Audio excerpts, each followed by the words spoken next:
जोहार जय मल्यवासी में संकेत और आप देख रहे हैं एमएन टीवी। कल देर रात को यानी 11 साढ़े 11 बजे के आसपास सिंघू बॉर्डर पर किसान नेताओं ने एक प्रेस कॉन्फ्रेंस ली। बहुत ही आनन फानन में ये प्रेस कॉन्फ्रेंस उन्होंने कॉल की और प्रेस कॉन्फ्रेंस के दौरान एक नकाबपोश नौजवान को उन्होंने सामने लाया जिसका पूरा चेहरा ढका हुआ था। और उस नौजवान ने जो कुछ खुलासे किए वो बहुत ही चौंकाने वाले हैं। आमतौर पर मैं ये पेपर वगैरह लेकर आपके सामने नहीं आता हूँ, लेकिन ये बहुत सेंसिटिव विषय है, सेंसिटिव जानकारी है, इसीलिए कोई भी जानकारी मिस ना हो इसलिए पूरी तरह से मैंने नोट डाउन करके लाया है कि प्रेस कॉन्फ्रेंस में क्या क्या दावे किए गए और क्या मामला है। तो सबसे पहले मैं बताना चाहता हूँ कि एक नकाबपोश नौजवान को किसान नेताओं ने प्रेस कॉन्फ्रेंस में सामने लाया। सामने लाने के बाद उसने जो खुलासे किए वो सबसे पहला खुलासा ये है कि 23 जनवरी से 26 जनवरी 2021 के बीच में 4 किसान नेताओं को मारने की साजिश रची गई थी और उस साजिश का वो नौजवान भी हिस्सा था। ऐसे लगभग 50 से 60 लोगों को तैयार किया गया था, जिसमें कुछ महिलाएं यानी लड़कियां भी थी, महिलाएं भी थी, जिनका ये काम था कि आंदोलन को हिंसक बनाया जाए। अब तक 50-60 दिनों से ज़्यादा समय हो गया है। वो आंदोलन जो शांतिपूर्ण तरीके से चल रहा था, संवैधानिक दायरे में रहकर चल रहा था, किस सरकार से उनकी वार्ताएं चल रही थी, किसी प्रकार का कोई बदनाम करने का मौका अब तक आंदोलनकारियों ने नहीं दिया था और ना वो आगे भी देने वाले थे। तो इस आंदोलन को हिंसक कैसे बनाया जाए, उसमें हिंसा कैसे की जाए, इस साजिश के तहत 50 से 60 लोगों को ट्रेनिंग दी गई थी। ऐसी बात, ये खुलासा उस नकाबपोश जो नौजवान किसान नेताओं ने सामने लाए मीडिया के सामने, उसने किया है। 4 किसान नेताओं को मारने की साजिश की गई थी, आंदोलन को बदनाम करने की साजिश की गई थी और वो जो नौजवान था वो 19 जनवरी से सिंघू बॉर्डर पर एक्टिव था और उसके साथ और कई सारे लोग उसमें एक्टिव थे, लेकिन पकड़ा केवल वो एक ही पकड़ा गया। इसमें उस नौजवान ने, जब मीडिया वालों ने पूछा कि आपको किसकी तरफ से ये सुपारी दी गई है या किसकी तरफ से आपको ऐसा करने के लिए कहा गया, तो उस नौजवान ने हरियाणा पुलिस का नाम लिया है। हरियाणा के राई पुलिस स्टेशन के एसएचओ प्रदीप का उसने नाम लिया। राई पुलिस स्टेशन सोनीपत में आता है जो हरियाणा में है, यानी इसमें हरियाणा पुलिस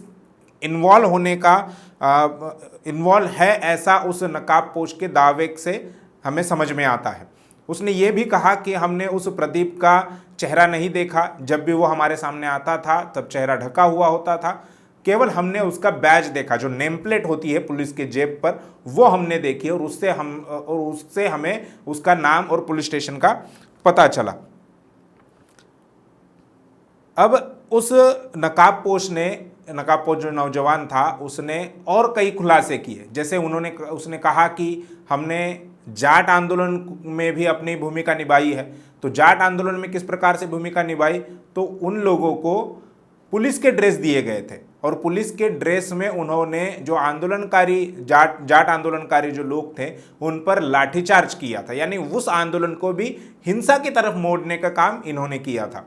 दूसरा खुलासा इसने उस नकाबपोश ने किया वो ये कि हरियाणा के मुख्यमंत्री खट्टर जी, उनकी एक सभा थी करनाल में और उस सभा में जो तोड़फोड़ हुई या उस सभा में जो आंदोलन हुआ उस पर वहाँ पर मौजूद आंदोलनकारियों पर लाठीचार्ज करने के लिए भी उनको कहा गया था, लेकिन भीड़ बहुत ज़्यादा थी इसलिए वे कुछ कर नहीं पाए।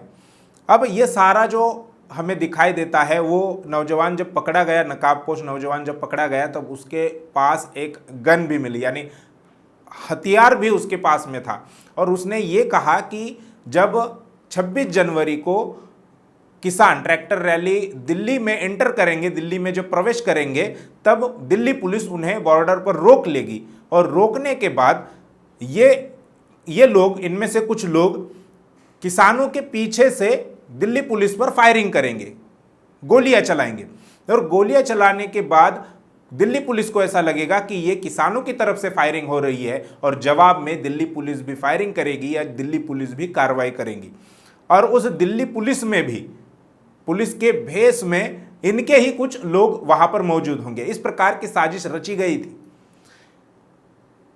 मीडिया और सरकार के द्वारा किसान आंदोलन को बदनाम करने की तमाम कोशिशें हो गई। फिर कभी इस आंदोलन को कहा गया ये खालिस्तानी आंदोलन है, इसमें खालिस्तानी लोग पैसा दे रहे, इसमें खालिस्तानी समर्थक घुस गए हैं। कभी मंत्रियों द्वारा कहा गया कि इसमें पाकिस्तान और चीन का हाथ है। फिर कहा गया कि किसानों को बरगलाया जा रहा है, किसानों को समझ में नहीं आ रहा है, उनको उकसा रहा है। फिर विपक्ष पर केंद्र सरकार ने वार किया कि विपक्ष किसानों को बरगला रहा है। तो इस आंदोलन को तमाम कोशिशें होने के बाद भी यह आंदोलन बदनाम नहीं हुआ, शांतिपूर्ण तरीके से आंदोलन रहा।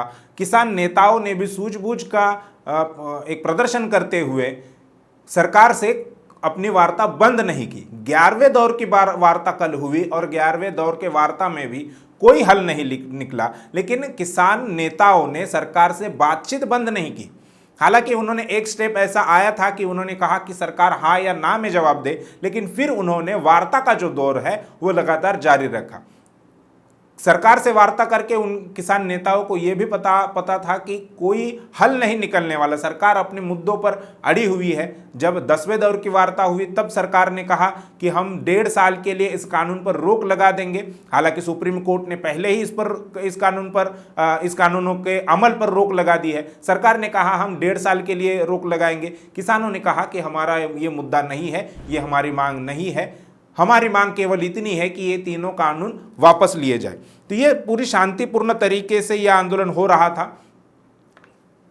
कहीं पर भी इस आंदोलन को बदनाम करने की थोड़ा सा भी मौका ना मीडिया को मिल रहा था, ना सरकार को मिल रहा था। लेकिन ये बड़ी साजिश यहाँ पर हुई है और इसका खुलासा कल किसान नेताओं ने प्रेस कॉन्फ्रेंस के द्वारा किया गया है। इसके पहले हमने देखा है कि 2 दिन पहले लंगर जो वहाँ पर सिंघू बॉर्डर पर लंगर लगाए गए हैं किसानों को, जो आंदोलनकारी किसान हैं उनको खाना खिलाने के लिए, तो उस लंगर को भी आग लगाने की कोशिश की गई। और ऐसे ही एक शख्स को 2 दिन पहले किसानों ने वहाँ पर पकड़ा था। तो ये एक वारदात हुई। कल 11वें दौर की जब वार्ता हो रही थी तब दिल्ली पुलिस ने किसान नेताओं के एक गाड़ी पर हमला किया, उसके कांच तोड़े गए। ये वीडियो भी काफ़ी वायरल हुआ, उसकी तस्वीरें सोशल मीडिया पर वायरल हो गई। तो ये दोनों घटनाएं और ये तीसरी घटना, हालांकि बड़ी घटना होने से पहले ही इसका खुलासा हुआ, वो शख्स पकड़ में आ गया और उसको अभी दिल्ली पुलिस के हवाले किया गया है। उसका नाम क्या है, वो कहाँ का है, ये अभी तक उसके बारे में कोई पुख्ता जानकारी सामने नहीं आई है। और इस पर किसान नेताओं ने आरोप लगाया है कि केंद्र सरकार का इस आंदोलन को बदनाम करने की कोशिश की जा रही है, जबकि ये हिंसा का आंदोलन नहीं है, हिंसा के द्वारा किया जा रहा आंदोलन नहीं है। शांतिपूर्ण तरीके से किसान अपनी मांगों को लेकर वहां पर आंदोलन कर रहे हैं। केवल सिंघू बॉर्डर नहीं तो टिकरी बॉर्डर पर है, शाहजहांपुर की जो बॉर्डर है वहां पर है, गाजीपुर बॉर्डर है, यानी दिल्ली की जो सीमाएं हैं उन सभी सीमाओं पर किसान शांतिपूर्ण तरीके से आंदोलन कर रहे, प्रदर्शन कर रहे, अपनी मांगे किसान सरकार के साथ में मांगों को लेकर वार्ता कर रहे, चर्चा कर रहे। इस आंदोलन को बदनाम करने की ये जो कोशिश, गंदी और बहुत ही गिरी हुई कोशिश सरकार ने की है, सरकार का प्रयास है कि इस आंदोलन को बदनाम किया जाए ताकि समाज से, पूरे भारत से इस आंदोलन को जो समर्थन मिल रहा है, जो मॉरल सपोर्ट मिल रहा है, जो सेंटिमेंट्स है, उसको कहीं ना कहीं रोका जाए। सरकार ने वैसे प्रयास तो बहुत किए, मीडिया ने प्रयास बहुत तो किए, लेकिन उन्हें सफलता हासिल नहीं हुई है। और इस प्रकार की गंदी राजनीति, हालांकि सरकार, किसान नेताओं ने हमेशा सरकार से कहा है कि वे हमें यानी किसानों को विपक्ष के तौर पर ना देखें। वे चुनाव लड़ने वाले नहीं है बीजेपी के विरोध में, लेकिन फिर भी सरकार इन किसानों को, किसान नेताओं को विपक्ष के तौर पर देख रहा है और उनके आंदोलन को बदनाम करने की बहुत ही गिरी हुई हरकत, जिसमें इसमें नकाबपोश ने खुलासा किया कि हरियाणा पुलिस है, किसान नेताओं का आरोप है कि इसमें केंद्र सरकार है, दिल्ली पुलिस है।